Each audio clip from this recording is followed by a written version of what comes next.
It's Friday night, and Rusty, we have got a Game 3 on our hands. Welcome back, everyone. My name is Dom. Once again, we've got Rusty here with us, and like I said, we're going to the ace match. We're going to the final game between Vici Gaming and Edward Gaming. And in another world, I would be asking you, what on earth can Vici do to try to close this series out and come up with their first series win? That's the ideal world. That's the optimistic world. We got to be real here. Vici Gaming, they did not look good in game number 2. So let's just pull it back and say, what can they do to improve, to have a strong performance in this game 3? Yeah, so in the second game, and the thing that Vici always does in every League of Legends game that they've ever played in their life is they try to minimize losses. They try and control the bleeding and slow it down so that they can outscale their opponents. And that's usually fine, you know, when Easyhoon has his Azir, when they have the ability to make those plays. Again, Shen, one of Loong's champions in the top lane, to split push, to give extra strategies. They can minimize and they can try and find those moments. But in game number 1, what they did was they drafted well. They played aggressively, they controlled the tempo. In game number 2, they did try to minimize losses. They tried to slow down because they had no control early, but then they couldn't get control back because they drafted and got outscaled by the draft anyway. The Kog'Maw was going to be the shining light of the team if they got to a 4-item stage in the game, but they were never going to get to that stage of the game without EDG being a full item ahead, maybe an item and a half, and then it was over. So for Vici, what they need to do to get back to that game 1 form and not do what they did in game 2 is to draft more aggressively, not just to win lanes, but to change the draft up, to have something more cohesive as a team, whether it's all of us are outscaling, or we have a strong winning lane that I'm going to focus, the rest of us outscales. But you can't just pick a Malzahar and have that as the only engage tool, is what it feels like. The Jax was the biggest miss to me. And then to this effect, we're looking towards the coach Hoon to be able to pull them together. Perhaps Loong was intended to bridge that communication and scaling gap during the actual game itself, but like every good game, it starts in the draft, in that pick and ban. And EDG, we already know how intelligent a team they are, how well practiced they have been for so long. They easily adapted to game 2. Can Vici do the same in game 3? I feel like Vici have the capabilities to do so if they think about it. They go backstage and their coach has worked out that that is maybe the biggest thing that they need to change. I want to see a Zac from Crash. Well, hey, maybe we could. Crashing into the enemy jungle. Our casters are ready, though, to get us into this game number 3. Pulse and Raz, the desk is yours.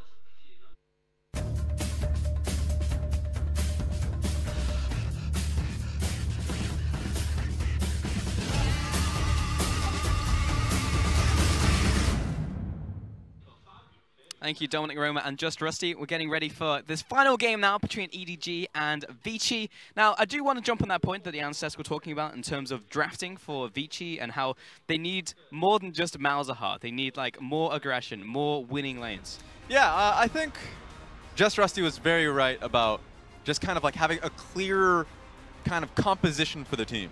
It's not that the last composition wasn't clear. In fact, the last composition could be executed on by kind of wrestling jungle control earlier on, but the moment he lost jungle control, the moment Crash went too early to his own demise in that kind of 1v1 skirmish versus Lee Sin, composition went way haywire.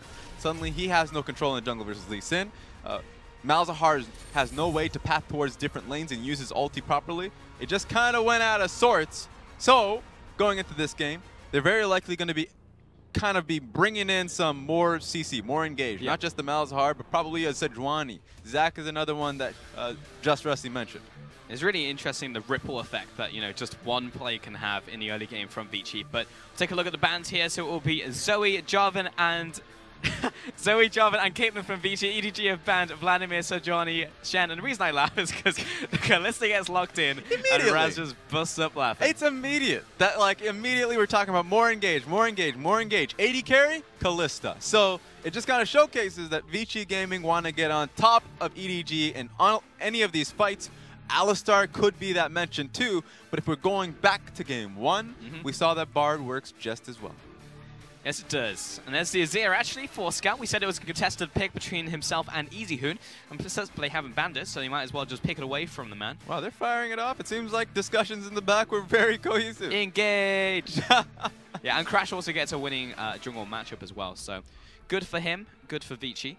Yeah, and this is where you start to wonder where the gears start turning. This is the point of the draft where you can't really kind of plan out, pre-plan, because you're not really necessarily expecting what EDG are banning in the first phase, especially in the second phase. Tark is a ban that's going to be kind of maybe getting Caveman thinking of what he can pick. Yeah, also with the Ryze and the Varus for Vici and EDG respectively, and it was the Taric ban here from EDG. I got to start to wonder what Loong wants to pick for himself. Now, he had another champion in his pockets, but we haven't seen just yet. Rumble is that champion, and that Rumble is also a champion that Ray plays. So it's a bit of a contested pick, not in this series yet. It kind of showcases that if Shen's not going to be available to him, if Gnar got picked away from him by Ray, then he might just go towards another teamfight pick, which would work with this composition for Vici, which would be the Rumble.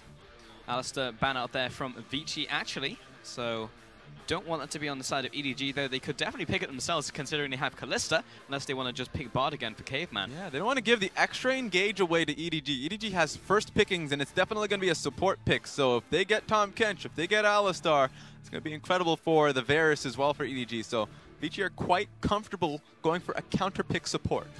Yep, I wonder what Vici actually pick up now. It could be potential Ornn, flexed top lane or bot lane. Rakan is even a potential pick for the bot lane. Shen has been banned out. I'm thankful that Martin's the one looking through these picks. Caveman would just be trolling, but going through Ornn and the last pick here, the Cho'Gath, I'm fine with both of them. I think that creating that front liner is incredible for the team. Cho'Gath we've seen from Meow, not so much in these team fight scenarios, and Cho'Gath in team fights would do super well versus the Lee Sin. Lee Sin really can't do much in terms of diving that, in terms of like looking for those ult kicks that we've seen Haro go for, because if he gets silenced when he kicks in, then all of that gets thrown in the air and he immediately gets bursted down. So Cho'Gath is, or at least, is one of the greatest enemies for a Lee Sin player. He is, but not going to be showing his face in this one for Vici at the very least, because it will be Ornn in the top lane, and Bard once again for Caveman. So I like to see it, because the Bard was very good. In fact, his first win, I believe, was over to Caveman earlier today. So yeah,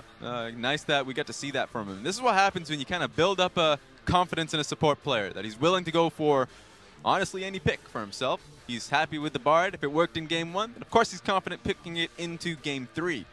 The different scenario, of course, we have to put this one out there, is that it's not a Kog'Maw for iBoy. It's the Varus pick. Sure, he doesn't have a dash for himself, but he does have a little bit of a way to get out of those scenarios. If he's ever kind of made golden by the Midas touch of Bard, then he has, he has the opportunity to throw it all out there. Throw his E. A few abilities for his team to kind of set up for the fight. So has more setup than the Kog'Maw in those scenarios. And we don't get to see the Rumble in the end from either Ray or Loong. In fact, it's sad, boys, because we've got Maokai in the top lane against Ornn right here. And both of them have Ignite. So these tanks, I mean, there's a potential maybe they die, but they're definitely not killing each other 1v1. Oh, no, not at all. I would be surprised if they didn't actually just go towards Smite, decide to just go for a full minion off. At this point. They're going towards, like, Inspiration Tree. Then you get the Smite, you get the minion dematerializer, and just go for that beautiful push war. You know, the observer should never take the camera out of the top lane, because that's just going to be a beautiful thing we sight. should look at. Yep, just 100% slap agree. wars. I slap that minion. I slap the Ornn. Yep. It's great. Because every time you look at the Maokai matchup, especially into a tank, it's just like, oh, that was a good trade, and Maokai hit a minion, got all of his health back. Greatest thing about the top lane matchup is that Maokai just gets resigned to believing that no fight's happening in the top lane for the next 60 seconds and decides to use his ulti for wave clear. It happens. It does happen, and then he gets dove, and it feels bad. But what makes these picks all the better, though, when you get out of the laning phase, is it comes to the team fights. The team fights should be beautiful this game. Maokai and Ornn kind of makes it known for these teams. They're massive frontliners, going to allow Ryze and Azir to press up in these fights. A lot of CC for EDG, so it's going to be interesting to see what these kind of windows, these small windows that Vici Gaming will have, because it'll be on the Bard Ultimate, it'll be on Kalista Ultimate. If those net great CC for them, great plays for them, then the team fight will world. I hope so, Raz. Now, there's no money-back guarantee on that statement, but I will hold you to it. If there's no good team fights, then I will call you out. VODs don't exist in this day and age. Cut the damn tape. So get into Game 3 between Vici and Edward Gaming.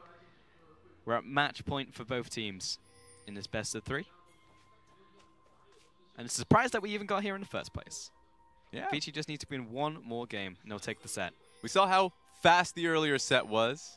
Of course, BLG taking it over FPX. That was barely an hour of gameplay. I know, right? They wanted to rush over to their New Year's party. Yeah. Seems like EDG is not invited because they're taking that extra game.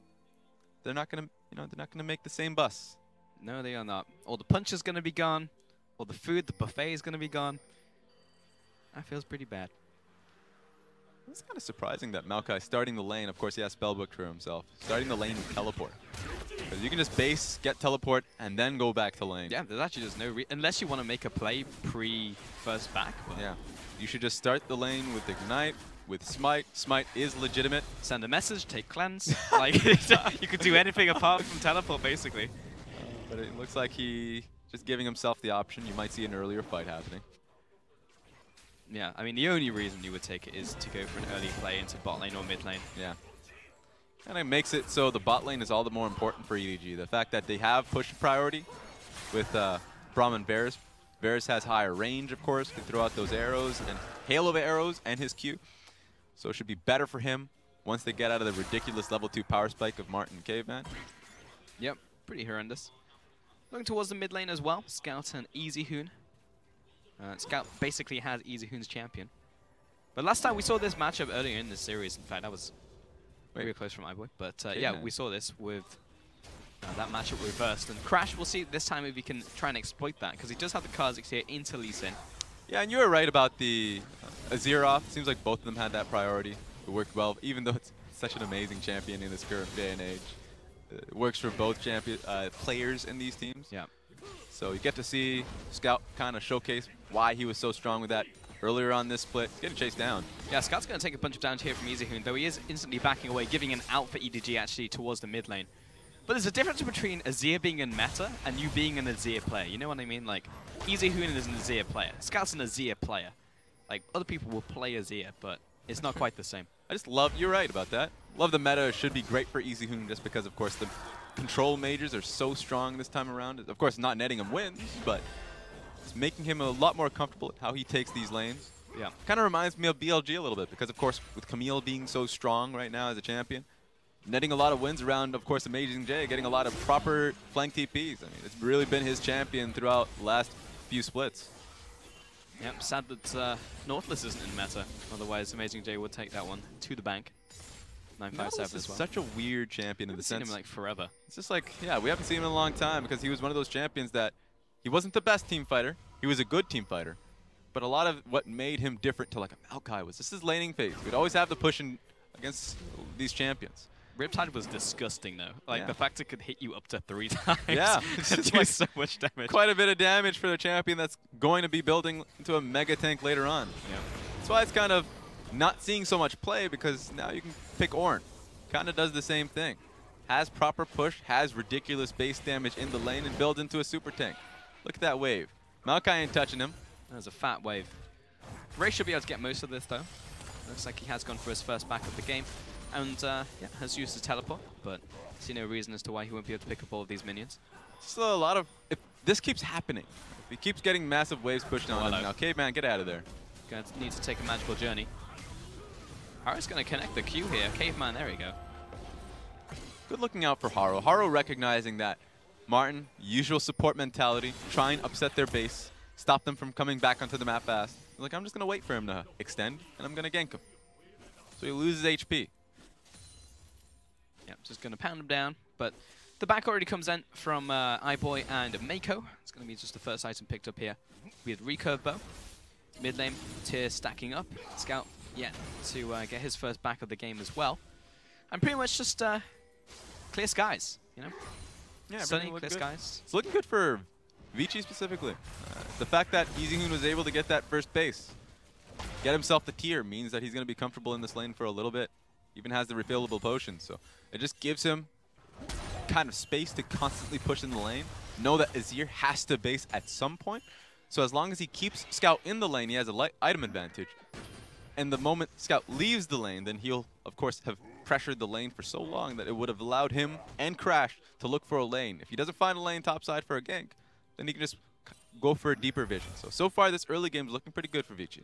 Yeah, first little invade there as well for Crash. He's just going to get wards down into the jungle. We'll be spotting out Haro as he goes towards the top side. Looked like Loong just went into the river, trying to see if he could find a honey fruit, but there was none available for him.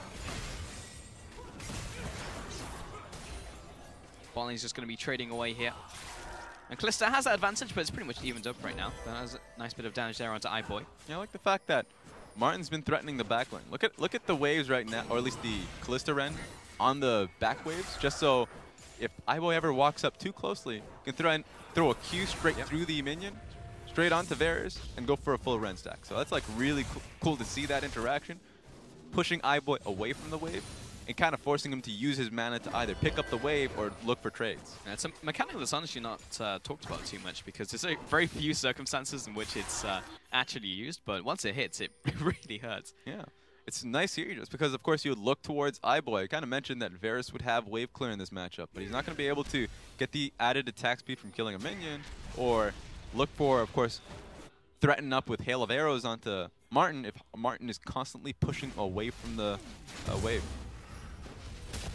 Getting away with daylight robbery here. My God. Yeah, Crash is going to rise. Where's my red buff? Are you serious? It's already gone. Takes away the ward as well that happens to be in the pit. But now EDG already know where Crash is, level 5. Yeah, so knowledge is just there from both teams. The fact that now Crash knows that Lee Sin's bot side, that the red buff is probably still up and available, but there's no way Kha'Zix is going to be there, getting there in time. So he can inevitably get there, but it's going to be him kind of fighting Haro for the buff rather than Haro getting, of course, the red buff for free. So right now, Haro just finding that small window to steal the buff means that he kind of has the edge on the next play, which might be Kha'Zix looking for the red buff.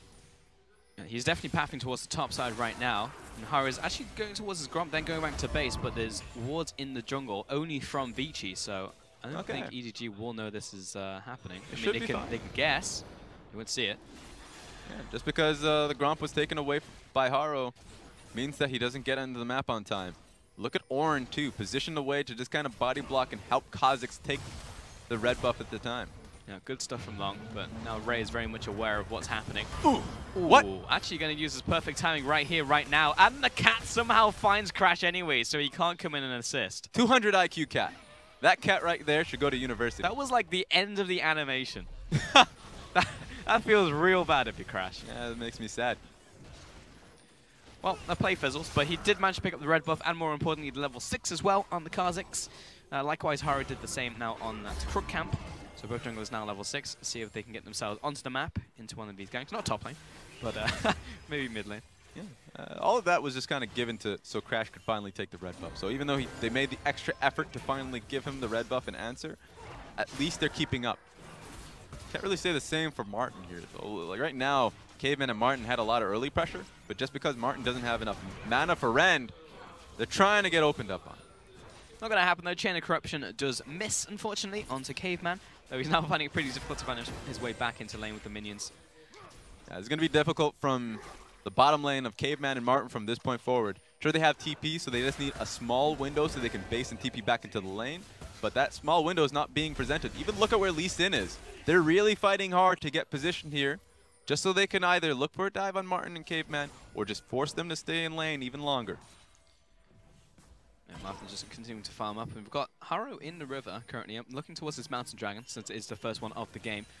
A lot of full back pings though, so seems like a call was made and decided not to go for it in the end. Though now waiting in the bottom side, Haro seeing if we can find this gank in the bot, but Kalista's gone back to base. Yeah, she should be able to... Oh, she doesn't... Yeah, I forgot about the fact that she doesn't have inspiration. In fact, this should just be free chip tower. So, Caveman, do your best. There's not much you can do. No, but he can try and farm. It's not going well. It's a poor Caveman all by himself. And Haro goes back to base, so... Those are the small plays that you kind of say, well... Oh, hello. Okay, get out of there.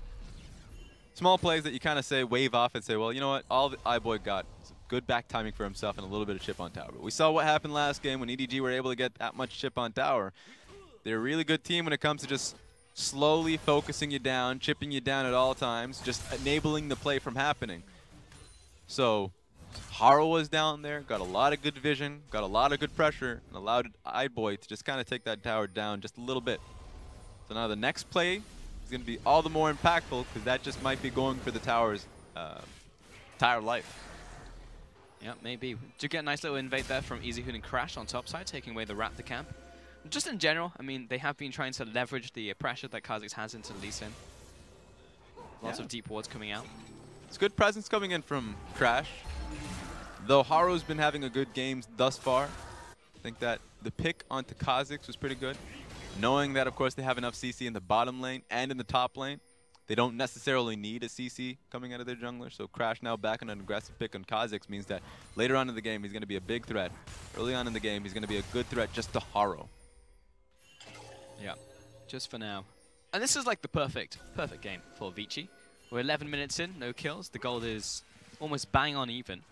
Very much a slow early game. That's exactly what Vici want. If they can get to like 30 minutes, 0-0, that's like the Vici game. Yeah, it's funny because Vici hasn't been an incredibly successful team in the LPL when they were in the LPL way back. But they've always been a team that could really contest games against EDG. Because at the time, EDG was like, they're a team fighting team. They can get to that 30-40 minute mark. They weren't necessarily known for just snowballing into you with a carry top laner. And that's kind of changed just a little bit. The game's still going kind of that slow pace that Vici want. It's changed a little bit, but Ray is still on Maokai right now, so to be honest, his name could just be Mouse. Like, this is still the very similar EDG that we're seeing here. Nice sidestep there from iBoy. Caveman's still walking up, though. Luckily, Fates coexist. Yeah, that was interesting. The fact that the Guardian came through, of course, the extra shield on Meiko and iBoy, and the Braum proc came on top of Caveman. Caveman was like, wait a minute, I'm making a bad decision. This is an error. This is a very much grave error. Pull me out! And luckily, Martin was there to pull him out. Put me on the bench, coach. Yep. Just get me out of here. Someone else in. Scout's going to get his blue buff. What's Crash doing? Well, he's going to spot this control ward. That's what he's going to do. And so far, no one's gone for Dragon. Poor Dragon's been all by himself. Oh, Crash finding his way into the mid lane. Scout in place. Manages to cleanse out of that. Doesn't burn the flash, though. Yeah, wasn't confident enough to look for a flash, snare, and then Q, which I think would have been it. Other teams would have done it, would have gone for the play. Scout has flash available to him, so it would have just turned into Scout flashing away. But if you both lose cleanse and flash, that's would be devastating for Scout. Yeah, I definitely know a lot of mid laners who would just mash both buttons. just get me out of here. Press everything. But no, Scout played it very calmly, shifting sands and the cleanse there as well, so managed to get out alive. But back into this bottom side, iBoy is actually pulling ahead slightly in terms of the CS score. Yeah, so far, even though we're seeing how the trades are going. In fact, I think that Vici should try and double down on this. You see where Crash is currently located and how all of the sustain is kind of being burnt from iBoy right now. He's taking a lot of damage. Has one potion left on his refillable. I think it's still okay to look for a dive here, knowing that Kalista will have her ulti available to her quite soon. Now Scout just popping the Scry's Bloom there as well. See if he can spot out Easyhoon, who's walking back into this mid lane. Here's the thing, pings are being made here for this play. Oh, hello. iBoy pops the ultimate. Martin goes into his hourglass. A stopwatch, rather. Crash looking for this play on bottom. Wasn't seen. I was never here. Oh, here I am. Get Damage back onto Meiko. What are you trying to base? We didn't see anything. No! Oh, it's too late. Mistimed. Now teleport comes back in for iBoy. Sad. Very, very sad. That was a good play, though. That was a good look. Now, Vici really wanted to go for it. I think Crash was seen going through the initial banana bush because there was a rogue ward catching him out. But ultimately, that was just really smart from EDG to look to base immediately as soon as possible. You have the TP, of course, because you have the spell book available to you. You're just trying to protect yourself. I love the play, though, the idea from Crash. Goes full Madagascar penguin. So you didn't see anything. I'm back into the bush. Goodbye. And then the moment Braum face checked. Yeah. I found you. Got you in my sights. Excellent. And that's it. Mountain Dragon down. Goes over to EDG. Next Dragon's also going to be a Mountain Dragon. So it looks like even the game just wants us to go PvE at this point. A few ways to scale in this game. How to scale a mountain. Yep. But yeah, EDG at this point in time, getting themselves quite comfortable. If they can get the second Earth Dragon for themselves, they're putting themselves in a position where Baron does become a major point of focus. You have the Maokai to kind of tank the Baron up with Braum, and you have Varus and Azir. both incredibly good at just burning it down. So that's now a threat that Vici have to kind of focus on. Yeah, we're definitely just setting up a camp, toasting some marshmallows. This is kind of, it's hard to kind of look for. Easyhoon doesn't have much mana to his name. 40% mana. Okay, he does have blue buff. So this is a potential play that they can go for. 4 people collapsing on bottom side from Vici. iBoy and Meiko are stepping up. Who do they have? They have Haro behind them. Scout's unable to get to the play. He has cleanse and not teleport. Raid does, though. Yeah, I might think be able to come down. Ultimately, Vici went out, or at least EDG went out here because Vici didn't know exactly where Scout was. Scout was back in pace, so he was going to have to go for a long trek, long walk. Had this been known, Vici would have all-in on the play. They just didn't know how fast he was going to be able to get towards that bottom side. Yep, not happening. Easyhoon's going to take all the small chickens there from Haro, so it's going to be a sad lead sim when he goes up there, but he will pick up the crab. He's had the advantage since his lane's pushing out. iBoy getting caught up. Caveman should be able to land this Q here. Good block from Meiko. May secure the life of iBoy. Long comes into the bottom lane. Nice double knock up. Haro needs to try and get out alive. Not going to happen. Auto attack comes down for first blood of the game over to Loong. And he flashes out once more. iBoy stepping forwards, but he needs to start backing away. In comes the Ornn. It's going to do a lot of damage to Raid. Runs him over. Caveman comes in with the damage. Such a smart play from Vici. It felt like whenever we look towards Vici, we always ask ourselves, how are they going to misplay this team fight? That's always been the question of mine, but there was no misplay there. Loong immediately TPing the moment the Bard ult comes through onto iBoy. Sure, iBoy didn't fall, but that was just a fight that EDG had to double down on. Ray comes through in that fight, and they just play it front to back. Let's take a second look at this, because this is great.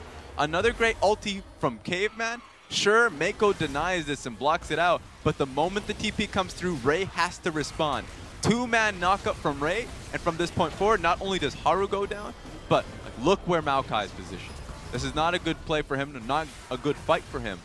So they just had to back away, but when you're playing the good old game of baseball, sometimes you just get hit. Sometimes you just get hit.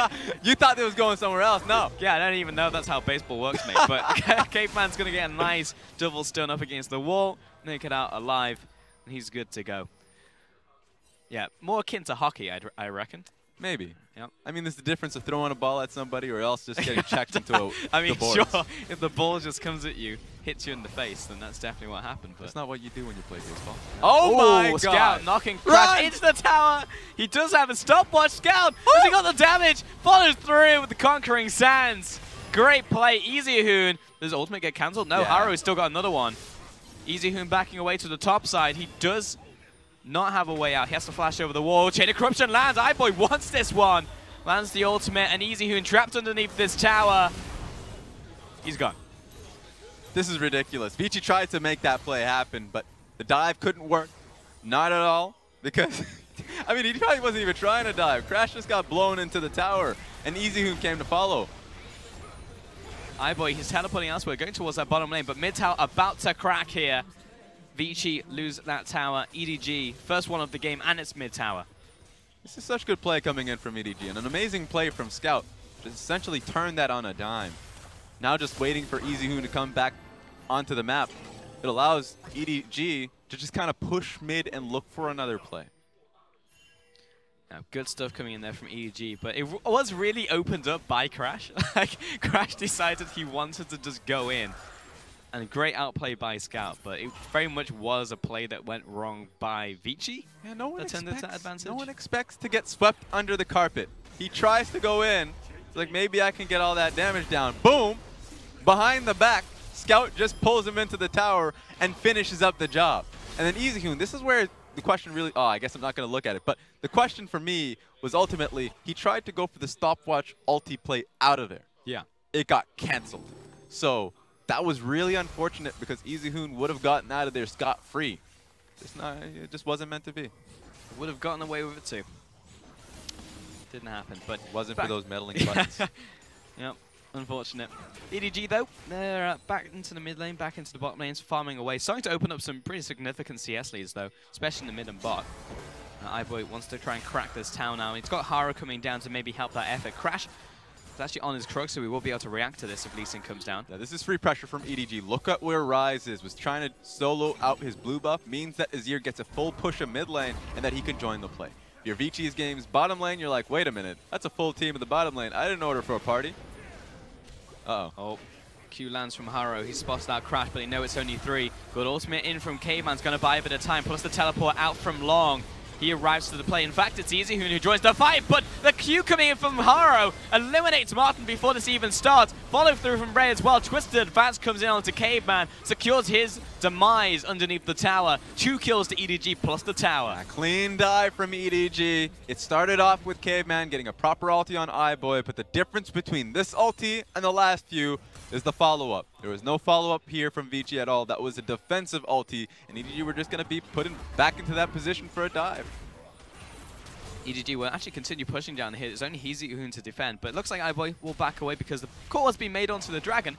Second mountain dragon here for EDG. It seems like slowly but surely it's starting to ramp up for EDG now. Yeah, this is a big hit. We were talking about the mountain dragon earlier on. That's a second mountain dragon for EDG. And a third one coming up. Yeah, and I mean, I don't even know if they even need the third one. The fact that they already have Varus and Azir 22 minutes into the game, they can really start to focus towards Baron now. A ping has already just been levied. That was Vici's ping because they are deathly afraid of the Baron. They have to be. I mean, what else is on the board really for EDG on the bottom side? Nothing. Literally nothing. So the only thing that EDG could possibly move towards now is top tower or the Baron here.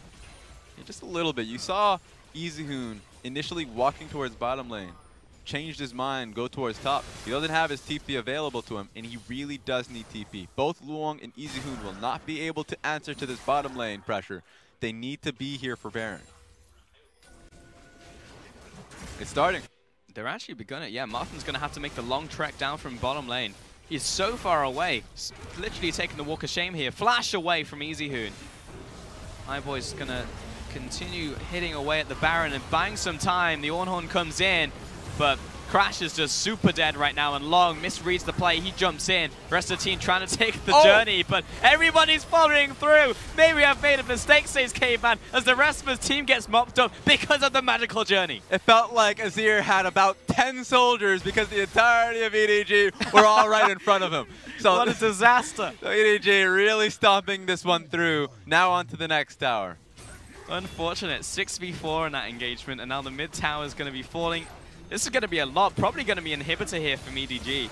Yeah, that was a bit tragic. Vici understood that Baron was going to be a play, but they were still surprised at how quickly EDG started it. Down goes the in here. 24 minutes on the clock, and EDG have so much now. Massive gold swing onto their side. 45,000 gold, 39,000 gold. Vici trying to get something back on the top side, but Easyhoon will have to cheese it. There's a lot of people coming his way. Here's the thing. Vici have at least one strength that's in towards the top lane. No tower being taken. But looking back at this play, look at where Martin is, taking the long trek through mid lane. So immediately, this is the key point of the fight. They need to be able to get on top of this Baron and starting the fight. But he joins far too late. Ryze has already been completely cordoned off towards the top side of the map, so he's not going to be able to help. And this is where Scout is probably the most safest man alive. Has about 1 billion bodyguards in front of him. Yeah, the double Emperor's Divide comes up. And now EDG are just very, very far ahead, pretty much. Vici will have to try and find a way back into this game, but I'm struggling to find ways and where they can do that. I mean, it's difficult. I don't know what else to say. This is difficult. At this point of the game, you have double Earth Dragon, which can chip down towers incredibly well. Ryze on top form right now. This is all they really can hope for, is that kind of Hail Mary Tryndamere play where you send one person out to get a tower on the opposite side of the map, and you try to upset the tempo in a sense. You force EDG to commit to one tower and one tower alone, because if they look towards bottom lane tower, the wave's nowhere near their favor. You look towards mid lane, it's essentially the same, because Vici put in a lot of work pushing out 2 towers. That means that Vici can sit here underneath this turret, 5-man strong, and hope that they win this team fight. This is going to be a big Baron power play, especially if Ray tries to open it up as well. Follows through by the bit of time using the Tempered Fate there onto Martin, but not going to happen in the end. In comes the Ram, blocked up by Meiko. Well played to him. iBoy hammering away at Loong. 3 deaths on the side of Vici. This might actually just be it right here, to be honest. A lot of low health members on EDG, but they only have Easyhoon and Caveman defending. Yeah, it was a good attempt nonetheless. Scout and iBoy both with near 0 HP to be able to just get dived on. but they're still alive, and the rest of Vici are Oh, not. iBoy pops out of the teleport, jumps right onto Easyhoon, the last remaining man who could really do anything about this onslaught from EDG. iBoy is pushing back Caveman, but he's got the Nexus in his sights. That's all he really cares about. The win right here is EDG onto the Nexus, 26 minutes in, take the 2-1 against Vici. And they might be able to take the last train to the party, because that was a fast game. Oh, they caught up time for sure. Ask Amazing J to save someone punch for him. It was a nice welcome back for Loong. He looked good for his team, taking it to Game 3 versus EDG. There's still some hope left for Vici, but ultimately, EDG comes through, and they make it worthwhile in Game 3. Yes, they do. And eventually, EDG pull out in the series. That's a good thing about best of 3 is generally the team, if they make a mistake in best of 1, then unfortunate. You just go home with the L. But in this one, able to pull it back in 3-game set. Yeah, it kind of showcases the adaptability that was made through from EDG in the pick ban scenario. It was nice to see them, especially kind of focusing towards the jungle matchup. And even though the Vici tried to kind of adapt as well, picked up Kha'Zix for themselves to kind of focus on that mid lane 2v2. But like EDG said, okay, we're comfortable with Haro's Lee Sin. He can just fly across the map with his kick. And we'll also give Scout his Azir pick. He comes out ahead with it. Yeah, I like the idea there from Vici, honestly. Like, I looked towards the draft and I was like, oh, pretty good. We wanted to engage from them. They start off with a first pick Kalista. It was like, fantastic. They follow through the Bard with everything else, even the Ryze coming through. But fortunately, just fell too far behind from these plays. They made the first initial play into bot lane, and then it was just pretty much lights out from there. It was just Dragon play, then team fight, Baron, end of the game. Yeah, I was really surprised at how close this series really was. The fact that Vici were really contesting in these fights. That a lot of the time, if Caveman got an ulti off, the rest of Vici was following through. That was the communication we were kind of criticizing when it came to Vici's team fighting. Now they've gotten much better at that. Didn't net them a series win, but it netted them the first map win of the LPL. That's true. It did indeed do that. They managed to get themselves one win here. And as you said, they did look better. They have improved for certain. It's definitely not just like found themselves in a rut and they just can't get out. Like, they are trying to climb out at this point. And I would say that their performance, even though it's an arms race, is difficult. Because I look towards them, and as we get towards cross-conference, I look at the other side and I'm like, everyone else is improving, I would say, at an even faster rate than Vici. Yes. So even though they are going up, and I would say, like, maybe alongside them we look towards FPX, and while they're not getting better, they still started on, like, a relatively good foundation. You look at the other side, and I'm just looking at those flags, like, I'm actually not sure who Vici can beat over there, apart from maybe TOP. That's the beauty of competition a lot of times. Even though you're all growing, you feel good about how you're coming out of scrims, how you're coming out of these games. They should feel good about this one. But the worry is still there. That you look across on the side of Suning, Jingdong, as cross-conference really does loom over them. Yep. That, you know what? Hopefully it's fast enough. Yeah, who can you actually beat on that side? It's going to be very, very tough for Vici coming in to the cross-conference, because this is like 4 weeks of play, and it's just like, if you win like a single game over there, it's literally just a competition of like them and TOP, and like who can scramble for any wins whatsoever. And with the, of course, New Year's break, of course, coming up for all of these teams, I really do wonder how Vici are going to play that out. Are they going to take the much-needed vacation, or are they going to kind of scrim throughout because they do need to make up time for it? That's very true, and we have to wonder what the top teams will look at afterwards, after Chinese New Year, because, you know, the likes of RNG, they start to get very, very good after that. But we're going to take a look at that series, and to do that, we'll send it over to the analyst desk. Thank you so much, guys. Again, Richard Pulscam, Barento, Raz Mohammed. Hi, my name's Dom. This Rusty. Formalities aside, we've got a lot to talk about. Vici Gaming, they put on a show in game number 1. They actually joined in the race and started running. Though they did eventually get outpaced, we did get to see EDG return to form. They actually had us asking some questions today. Yeah, Vici looked very good in game number 1. Yes, they got clapped in game number 2, but the thing that we're going to look at as well is game 3 and how things shifted for them in this particular game. And what's cool to me about Vici in this set is in game 2 they lost, and they were like, okay, something's clearly wrong. What are we going to do? What is the problem? And the third game draft phase actually solved a lot of the problems that we had with them. We suggested perhaps a bit more engage. Their first pick was Kalista. Hurrah, doesn't matter what your support is, then you actually have a form of engage. And a lot of the roster actually then followed that up with engage, having a Ryze there, being able to use the W to lock someone down, Ornn in particular, and Bard specifically for Caveman, all big engage tools that Vici were able to select. So I was very happy with their draft draft phase compared to game 2, and reminiscent of what was successful for them in game number 1. And not only that, we saw them use their engage multiple times. They were pressuring bottom lane almost all the time. The Ornn has pushed priority in the top lane for that Maokai for quite a long time, and then they were trying to open up these advantages for Crash to get across the map. And almost reminiscent of game number 1's replay that we showed you as well was what happened in game 3. Just a couple of minutes later, the fight breaks out in the bottom lane. Caveman locks down an AD carry and tries to follow it up with stuns. Then Loong shows up, correctly timed, and finishes the rest of the engage off. They are able to lock down picks here, and Vici kicking it off, as we said, reminiscent of game 1. Well, they won that game, so again, your hopes start to rise for Vici. This is looking very positive. They're able to make these plays. Easyhoon was even here at the same time as Scout if something else were to happen, so for what it's worth, started very well. Unfortunately for Vici, all of 2 minutes later, the Azir just gets a kill under the turret, and then EDG bounced back. And that's the real story of game number 3 for me. While it looked so good for Vici for the first 19 minutes, EDG adapted. They knew. They proved that they are the better team, that they're all class, and beat them in the end. Yeah, and of course, the person who really helped propel that momentum forward, as you said, in the mid lane, was Scout, getting that kill, sort of instigating these plays around the map. He's going to take our man of the match, 4-0-6, 91% kill participation. His deaths in game 1 might have cost them, but he's more than able to make up for it in game 3. Scout is a very hit or miss player. We know that from his experiences at Worlds, but this was a big hit from Scout. We know that his Azir is outstanding from what we've seen earlier in the split. This game was a shining example of that, and it does cast your mind back. Everyone thinks of that one moment where someone jumps on him, he just without hesitation kills them under his own turret. It almost looked like Kha'Zix's jump was elongated by how perfectly it was timed by Scout on his Azir, and very much a deserving MVP from that game. Yeah, and with that, EDG, now they're going to close out the series. Let me double check my standings here. That puts them at 4-1, tied with Snake. So they are guaranteed at least second place with the potential to go for first, depending on how Snake does later on. But I think the thing that's most important is that Vici Gaming right now, they are 0-5. They've got a chance that they can go 0-6 into cross-conference.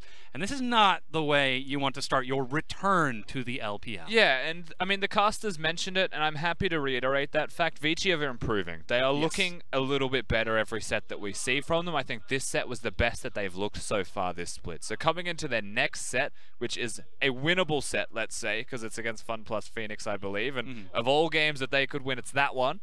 They need to keep improving, need to keep showing that they have what it takes to be that superior team, and that may be what it takes to tip it over for them. Don't go without a win into cross-conference, and maybe the momentum does build, because like the casters also mentioned, cross-conference is a scary place. It really is. I mean, the fact that we're seeing LGD stepping forward and picking up wins, I have to say, they're on their first win streak for the first time since spring 2015, when Godvi was still on the team. Acorn was still on the team. This is way, way back in the day. Marin, right? Yeah. And we're seeing the fact that Vici Gaming, they need to match the growth of the LPL. Because again, this is the long-term league. This is the big leagues for them, not the LSPL. This is the chance for them to really prove themselves as a top name, and they cannot just sit at the bottom. No, they certainly can't. And from what we've seen now, there is proof in the pudding from their performances. They do need to get better as they go. And for me, it's not even the Easyhoon effect. I think bringing Loong back was the first big thing that you have to highlight and say, that was a good call. Meow's not there. They show Loong. They actually looked a little bit better. They did take a game off EDG. So credit to them for that. But then it's also the bottom lane, because Caveman won't get barred every single time. Vici need to keep showing that they have what it takes to improve down there and play a little bit better as a team. EDG on the flip side, coming into cross-conference, just need to actually keep winning. Exactly. We know they have the potential to. We're starting to see some growth from Haro, and of course, in a few minutes, we'll actually be getting an interview with Haro in English, sponsored by Candace. She'll be up here in just a few moments. But before we get the chance to get that taken care of, we'll actually take a look at our games tomorrow. Of course, the LPL never sleeps, and as a result, neither do we. For those matchups, we've got Rogue Warriors versus Jingdong for our first matchup. And just afterwards, happening at just about the same time, it's Suning versus RNG and Snake versus OMG. And now these are exciting games. Pretty much all of them are very interesting. Snake versus OMG is one that will be super hype. Not knowing how well OMG will be or not is going to be a big question that we have for them. Rogue Warriors Jingdong, however, you don't know what you're going to get. Yeah. Just like today, it could be a big surprise, but I have a feeling that that set will deliver. Doinby versus his former team. Of course, the English broadcast will be covering Suning versus RNG, the second set, because it will be held here in the arena. Tragically, there is only one broadcast, one group of us, so we're unable to cover both at the same time. But that doesn't mean that you're not going to be able to miss any of that action. Of course, we'll be talking about it throughout the games as well, and you can find the VODs online as well. But Rusty, Doinby versus his former team. Yeah. Jingdong are actually looking pretty good. Yeah. who's going to take that? I mean, it's always a funny thing to try and dissect Jingdong without Doinby, because that team was just Doinby, and he's moved on since, yet they look good without him. Yeah. So it's a very unusual place that we've found ourselves in when you really look at what that team has become. But so far, man, they have been surprising. It's almost like Clit has found his new Doinby. Well, you say that about Doinby. Doinby has found his new Swift, and then suddenly it's the other way around. It's a two-way street, Dom. It really is. It really is. Again, Yagao is stepping up against a very difficult opponent in the mid lane, so he'll have to keep pace. And in that second matchup, then Suning versus RNG. Suning have also been making paces, climbing towards the middle of the pack. And again, we've been having this discussion about the race for the 3rd and 4th place team, those final playoff spots. Of course, it's far too early to lock them in, but Suning, they've got our attention. Let's not lock something in as well when we mention RNG. Their opponents in that game who are currently in 5th by the standings. Yep. That's a bit of a disaster for them, honestly. Actually, they're 6th right now by those standings. Yeah. Anyway, RNG very low in the bracket. You have a lot more expectations for them. Up against Suning, one of the easier games of their group, Suning still have a lot of fight. They are a very strong team, and they've shown they have the capabilities to keep up with anybody. Their last set against Invictus Gaming was actually surprisingly close, even though it was a 2-0. So it's not an easy feat for RNG to win that set as well. And the fact that we do still need to see RNG grow as a team. MLXG and Karsa, of course, Abel coming in as the AD carry. And while we are still seeing exceptional individual plays, it almost seems like a bit of a case of Vici Gaming, where you and I were talking about, hey, we're seeing good stuff out of the individual players from Vici, but they just can't quite pull it together. RNG is not quite to the same degree, and we do expect their individual ceiling to be a little bit higher, but they seem to be making similar mistakes. There is something desperately needed in that team. And it really makes you wonder, because everyone will look at like RNG, right, and they're like, well, Uzi's missing. Uzi comes back, they're just going to win. They're going to make the semifinals of Worlds again. No problems. They're the best team we've ever seen to touch God's earth. But that's not the case this year, where last year Xiaohu stepped up and MLXG stepped up and RNG looked like a good team. This year there is a lot more going wrong than just the AD carry role, and it really makes you wonder, does it actually mean that much when Uzi comes back, when he comes back, or RNG still going to struggle with Uzi back in the roster? And right now I just think RNG fans are hoping and praying that he is the difference. Well, hey, I mean, we were talking a little bit about Xiaohu in that mid lane. It seems like he's still got that fire that he carried back from Worlds, kind of like an Olympic torch almost. And he is just burning through mid laners all across the LPL. Yeah, well, he's no KT. He doesn't hold the actual Olympic torch, but Xiaohu had a bigger fire last year, and it feels like that's something that is sorely missing in comparison to that time this year. Yeah, well, hopefully he'll be able to actually close out and continue strong. Of course, we can take a look at our standings right now and catch you up with where everyone actually is. Because, again, RNG, they are 2 and 3, tied for 5th place.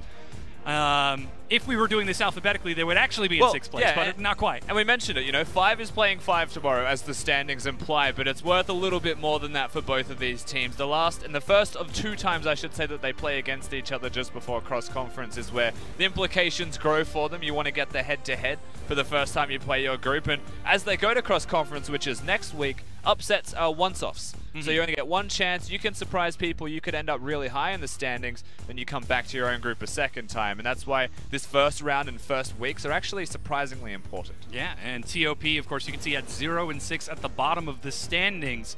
Rusty, I just got a fantasy baseball here. 0 and 6. Let's wildly guess that Vici end up going 0 and 6 as well. One of these teams has to walk away with a win in cross-conference. Who wins first? I gotta ask. Because I'm curious. Yeah, I know. No, please, ask the question, Dom. Fine. I formally propose this question to you in form of writing. TOP? This is going to take a long time to write. Vici? What's it going to be? Vici. Vici. You really think the loss streak for TOP is going to go on that long? You know what? There's Clement has been saying this when TOP go to the cross group, they're known as the killers of everybody in the group, so maybe they get the victory. I saw improvement from Vici today. It's the closest thing in my mind to both of these teams, so I just went with Vici. Nailed it. Putting you on the spot there. Well, thank you very much for playing ball with me and formally answering a very difficult question. But again, that match isn't going to be happening likely until after the Lunar New Year, because again, we've got Monday, Tuesday, and Wednesday for those games, and then we're taking a break for a few weeks here as everyone in China is celebrating. But now I think we on the analyst desk get to take a break, because we are going to hear from Candice and Haro about their thoughts in the game that we just played. Hello, welcome to our interview. I'm Candice. 好了，欢迎来到我们的赛后采访。我是于双。我们现在邀请到的是 Haro 来接受我们采访。Here we are joined by Haro. Could you say hello to your audience? 嗨，大家好，我是 EDG 的打野 Haro。好了，那首先第一个问题，因为我们知道你是 EDG 的一个算是新人了，那会不会觉得压力很大呢 ？We know that you are a starting member of EDG, so do you feel the pressures? 首先 EDG 是一个老牌队伍，然后在里面肯定压力特别的大。I think I feel a lot of pressure because EDG is like a very long history, like gaming club, so I feel a lot of pressure. 所以接下来这个问题很想知道，因为既然你有很多的压力，我也知道你在最近的表现也有很多的进步，那你觉得现在队里对你帮助最大的队友是谁呢？The following question is, I know that you feel a lot of pressure, so you have a hard time in the very beginning. So who do you think is the most one, like help you most of your teammate? 目前就是对我帮助最大的应该是李瑞灿，就是 Scout。因为平时他会找我2个人聊天，无论是游戏内游戏外，他都对我就是教过我很多。I think the teammates help me most is Scott, because he will talk to me a lot, and we will like have a long conversation, whether it's about game or not about a game. 好，接下来下一个问题，因为今天看到你3场是选择了盲僧，而且我觉得有很多很亮眼的表现，那你今天对自己的表现还满意吗？Third question, in today's series, we can see like you display multiple great plays of the lead scene. So how do you feel of your performance today?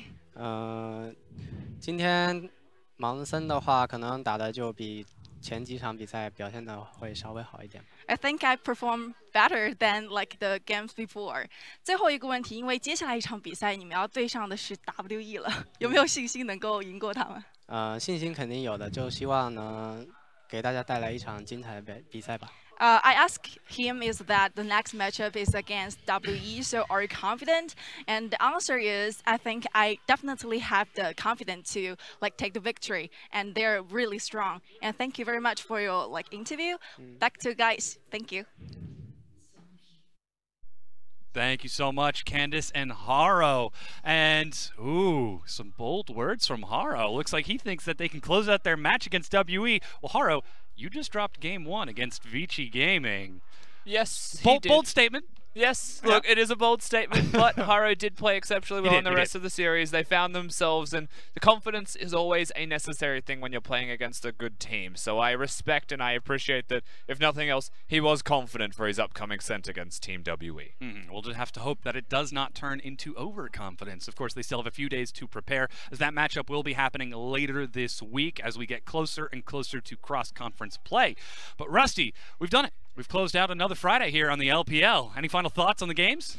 Look, I'm surprised by Vici, but in the end, everything happened as you would expect. Yeah, well, there you go. EDG closed it out. Rusty saying all as planned, but with a couple of speed bumps along the way. I think I'm inclined to agree as well. But ladies and gentlemen, thank you so very much for tuning in. It's been week 3, day number 4. We've got day 5 coming at you in just a few hours, like 12 or 16, I believe it is. Be sure to come back for tomorrow's games. We'll see you then.